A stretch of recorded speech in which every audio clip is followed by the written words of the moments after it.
Voter লিস্টে বাবার নাম ভুল, এসআইআর আতঙ্কে বিষ পান করে আত্মহত্যার চেষ্টা যুবকের, আশঙ্কাজনক অবস্থায় হাসপাতালে চিকিৎসাধীন।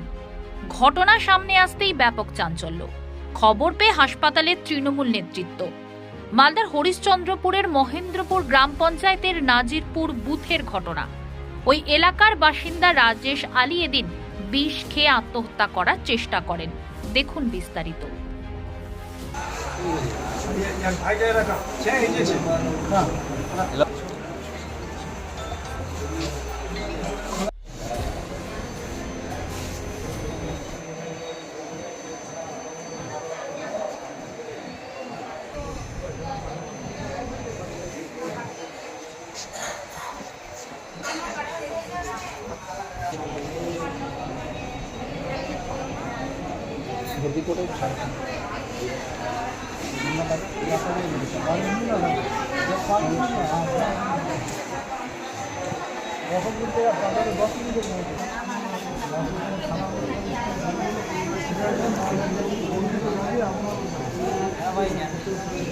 শ্বশুরবাড়ি করে এসেছি, শ্বশুরবাড়ি পরশু দিন এসছে।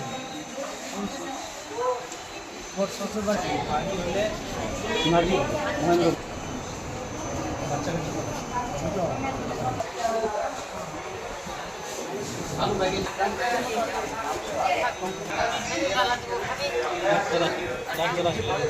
নমস্কার। আজকে সংবাদ মাধ্যমের মধ্য দিয়ে এই মুহূর্তে যেটা জানতে পারলাম, হরিশ্চন্দ্রপুরের নাজিরপুর গ্রামের একটি যুবক ছেলে, 27 বছর বয়স, রাজেশ আলী, তিনি কোনো কারণে আর আত্মহত্যা করার চেষ্টা করেছে।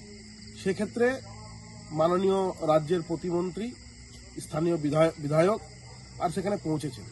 কিন্তু সেখানে পৌঁছানোর পর ওনার যা বক্তব্য আমি শুনেছি মাননীয় তাজমল হোসেন সাহেব, তাতে আমি হতবাক।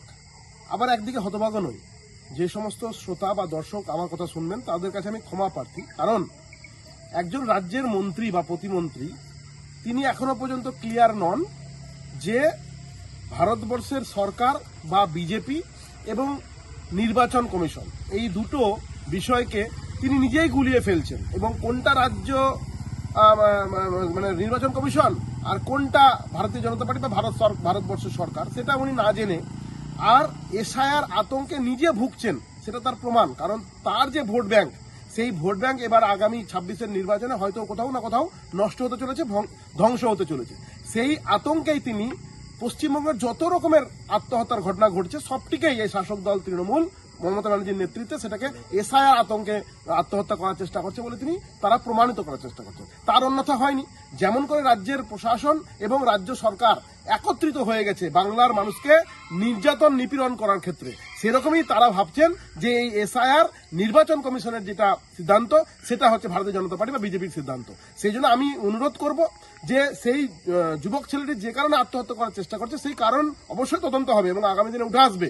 শুধুমাত্র নিজের বাবার নাম ভুল হয়ে যাওয়ার কারণে কেউ আত্মহত্যা করবে এটা আমি বুঝি না। কারণ এসআইআর তো এই কারণেই, যাতে করে কোনো ভুল না থাকে এবং একটা স্বচ্ছ পরিষ্কার ভোটার লিস্ট আগামী দিনে আমরা পাই পশ্চিমবঙ্গবাসী তথা ভারতবর্ষের বিভিন্ন রাজ্য। তো সেই জন্য আমি মাননীয় মন্ত্রী সাহেবকে বলবো এবং তৃণমূল দলের অন্যান্য ছোট বড় মাঝারি নেতাদের বলবো যে আপনারা আগে বিষয়টাকে ভালো করে জানুন এবং নিজেদের থেকে আর নির্বাচন কমিশন এবং ভারত সরকারকে, বিজেপিকে আলাদা করে ভাবার চেষ্টা করুন। কারণ আপনাদের মতো করে সরকার আর ভারতবর্ষের সরকার চালায় না, নির্বাচন কমিশন একটা স্বতন্ত্র প্রতিষ্ঠান। নমস্কার। তার কারণটা হলো যে আধার কার্ড, ভোটার কার্ডে রাজেশ আলী আছে, আর এখন বর্তমানে যে ভোটার লিস্ট নতুন বেরিয়েছে 2025 সালের, এটার নাম আছে রাজেশ আলী প্লাস পিতারও নাম ওটাই হয়েছে রাজেশ আলী, সেখানে হবে আদিল মোহাম্মদ। কোথায় হয়েছে ওটা? এটা নাজিরপুর গ্রামে। মানে কোথায়, কোন মানে কি লিস্টে? 165 বুথ নাম্বার বাগমারা ভোটার লিস্টে হয়েছে এটা? হ্যাঁ, এটা ভোটার লিস্ট। আধার কার্ড আর ভোটার কার্ড কি সব ঠিক আছে? ওটা ঠিক আছে, ওটাই ঠিক আছে, দুটাই ঠিক আছে। তো হঠাৎ এখন যে 2025 সালের যে ভোটার লিস্টের নাম যে দেখছে এখন, মানে শুরু হওয়ার পরে তারপরে চেক করছিল, এখন চেক করছে, তো ওর নাম মানে যেটাতে রাজেশ আলী আছে সেখানে হতো আদিল মোহাম্মদ পিতা, সেখানেও রাজেশ আলী আছে।